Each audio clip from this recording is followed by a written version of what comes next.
मुंबईतील वाहतूक कोंडी कमी करून प्रवासाचा वेळ तब्बल 1 तासाने कमी करण्यासाठी MMRDA ने रिंग रोडच्या माध्यमातून मुंबईला जोडण्याची योजना हाती घेतली आहे। पुढील 5 वर्षात शहरातील वाहतूक समस्या कमी करणे आणि प्रवासाची वेळ कमी करणे हे या रिंग रोडचे मुख्य उद्दिष्ट आहे।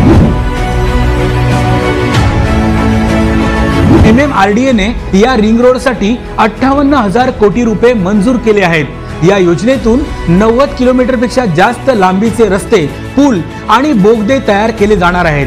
हे सर्व रस्ते मुंबई शहराला बाहेरील बाजूनी जोडतील आणि मुंबईतील उपनगरांना देखील मोठी कनेक्टिव्हिटी मिळेल। रिंग रोडमुळे उत्तरेकडे गुजरात आणि दक्षिणेकडे कोकण आणि पश्चिम महाराष्ट्रापर्यंतचा मुंबईकरांचा प्रवास सुलभ होणार आहे।